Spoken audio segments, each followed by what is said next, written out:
So then there's basketball. Steve Nash was fired, resigned, mutual parting of ways between he and the Nets. On the surface, considering how they lost last year, what a mess they were last year, and frankly, it's been a bit of a mess this year.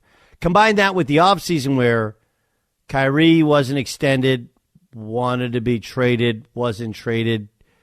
Then Kevin Durant wanted to be traded, wasn't traded. They did have Ben Simmons, who hadn't played in forever, after parting ways with James Harden. Like all those things, you almost felt like the Nets, and they hadn't ever had a training camp where they had all three of their stars healthy to play for Steve Nash, to play for anybody in Brooklyn. I put most of this on Kyrie Irving. And you're like, why? The second he was hired, Kyrie was the one who said, I don't think we really need a head coach. You know? And, you know, a pretty obvious lack of buy-in to what Steve Nash is selling. I mean, here's how bad it is. They just won a game. They played tonight, and Steve Nash is out. And the guy they're going to hire, Ime Udoka, was just suspended for his off-the-court behavior. Like, that's the answer there. And I like Ime, and I understand, you know, they feel like they need a hard ass who played in the NBA, who can, you know, line Kyrie out, who can do the right things. He's also a Spurs guy, right? Sean Marks runs the organization. He's the Spurs guy. Lots of buy-in. He's been in Brooklyn before, all that. But when the answer to your problems is a guy who's currently suspended from his job for a year, that's the question is a really hard one to answer. But I think so much of this falls on Kyrie Irving. I mean, think about this. This is during this Kyrie Irving controversy. And I didn't make a huge deal about it. Obviously, I'm Jewish. Actually, Sunday, I was, they don't have a Hall of Fame, I don't think, but there was a gala for the legends and the Maccabi. I do this every 4 years. I try and go, and I've played in the Maccabi games twice, and I've coached in it twice. It's like the Jewish Olympics. And every person there, to a human, was super upset about Kyrie Irving retweeting propaganda about an anti-Semitic film. By the way, here's his exchange with Nick Friedel, who's an ESPN reporter covering the team, over the retweet. To follow up on the promotion of the movie and the book. Can you please stop calling it a promotion? What am I promoting? Put it out on your platform. But I'm promoting it? Do you see me in front of the title? By putting it out there, people are going to say that you are promoting. Yeah, put it out there just like you put things out there, right?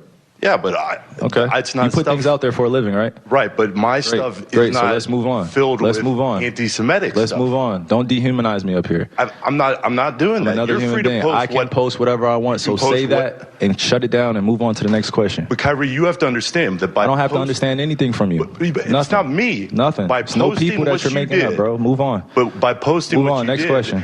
Anybody do you guys have any more questions for me? And they're going to say, you guys have any more questions? Because this is going to be a clip. This is going to be a clip that he's going to marvel at. Is this any more questions? But you're not answering the question. Oh, this is another answering your question. Oh, my God. Let's make another Instagram clip so we could be famous again. What is the matter with Kyrie Irving? Here's what it is. He has zero respect for any other human being that he views at his or below his level. Oh, you're just going to make this to make you... Like, no, dude, it's a huge thing. It's a huge thing. He's too stupid to understand the things that he is saying. That's why I give Kyrie a little bit of a pass. Like, he's one of these guys that he's a smarter than average human being guy. He's not classically smart, because if he was classically smart, he would understand all the ramifications of what he's doing and how much of a, what we decided you can say a-hole, much of an a-hole you can purport yourself to be. First, in the nuts and bolts of it, if you don't think retweeting with no commentary is promoting, I can't help you. You're just an idiot. What is the purpose of retweeting it? Well, it's to bring attention to it. Bring attention to it is to promote something. Okay. Nick Friedel putting something on social media is his job. You just put stuff out there. That's my job. You know? And if you choose to do something outside of work, you run the risk of losing your job. That's how it works at ESPN. That's where it works at Fox. That's how it works anywhere. How it works with average, normal human beings anywhere. You can tweet about your work. You're an investment guy. You tweet about your work. You want to tweet about politics? You can. You have freedom of speech. You're not free of ramifications. But this is the problem. It's free ramifications. We actually live in a reverse society from what we're told we live in with NBA players. Don't believe me? Okay. Ime Udoka is going to get the Nets job. I like Ime. I don't really know what happened. I know it was bad enough for an organization to sit their head coach down just months after going to an NBA Finals in his first year. He's going to get another job? Like 2 months after being suspended? Maybe a month after being suspended? Okay, Kyrie Irving is allowed to tweet whatever he wants. Adam Silver, who's Jewish, hadn't said boo, nothing. Nothing, no ramifications, nothing.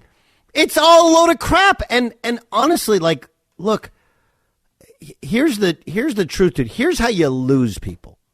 You lose people that support you and that love your cause and think you're on the right path. If you listen to what I'm saying, you're going to go like, oh, Gottlieb, he's a MAGA guy. Because that's what we've been ingrained, that if you push back against anything, you're for the opposite thing. Well, that's not actually the case. It's a lot like if you have a really good friend and they're kind of going awry and you try and line them back out. It's not because you're not going to be their friend, but a really good friend be like, hey, this is not what you're about. During the pandemic and during the Black Lives Matter movement and during all of these movements, we have been told time and again that if we're not black, we don't understand that especially black men are treated as less than equals, poorer than everybody else on the planet. And that has to stop. Absolutely. Every human being should be judged based upon all of that they bring to the table. Good people are good people. Bad people are bad people. More of the good, less of the bad. Not that hard. Hey, I'm all for it. I've always been for what the purpose has never been for the BLM movement because there's a lot of hypocrisy in it, right? But now we've gotten to this point where we got into crazy town, where Kyrie thinks he's cool and okay. And, oh, yeah, by the way, because the NBA and the Nets haven't done anything, he's empowered to keep saying all these things. He said he won't back down. Okay, so that means that's how you really feel? No, this is how I'm just tweeting something so everybody can. No, dude, what you're doing is you're using a platform that goes directly to 4 million people. And you're saying what Nike has spent hundreds of millions of dollars saying, which is Kyrie likes these shoes. You should buy these shoes. Kyrie likes this movie. You should watch this movie. That's what he's saying.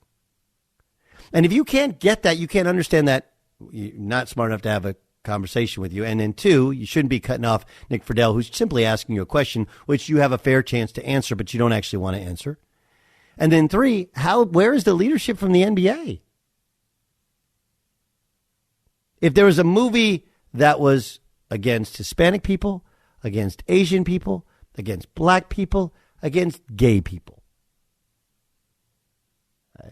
it's universal. If it's filled with hateful rhetoric that is fiction, you wouldn't want an NBA superstar promoting it. But even worse, when he promotes it and then he doubles down and then he triples down, nobody says anything. And their answer is, we got to fire Steve Nash and hire a guy who's suspended by his current team. Now, you tell me which part of that makes any sort of sense.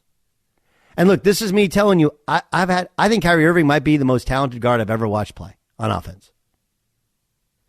But you keep him as far from my team as possible. There's a reason he didn't win anything in college. He did win the pros. They won a championship. And he was great in the NBA Finals in the last couple of games. He was great. Don't want him on my team. He's divisive. He's entitled. He's always hurt. And he doesn't understand. He doesn't get it. We all have this get it button that somehow we get. Some people get it when they're like 14. Like, man, he's like older than his years. Some people, it's till they're like 25, 30. He ain't getting it.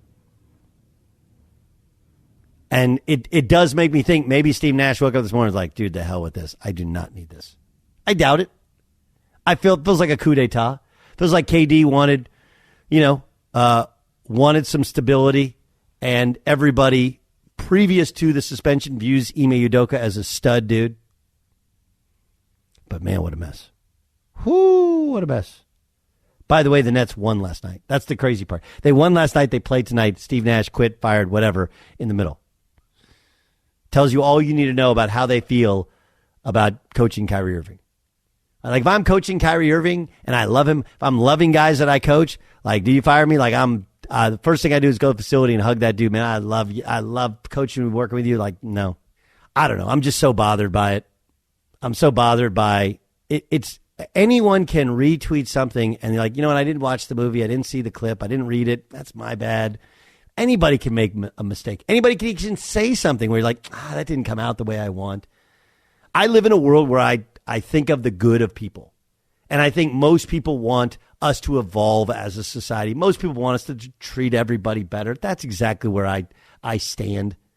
You guys know I'm a radical centrist. I'm right here in the middle. But I call BS when I see it. And this Kyrie Irving, look, I'm not promoting it. I don't know what you're like. It's just total BS. Either that's what you believe and you're promoting it and you're trying to find some clever, which is what it feels like, or you don't and you're too dumb to understand that your platform is being used to promote something which is filled with rhetoric and hate. Either one, I can't. I'm done with it. And it's not a one-off.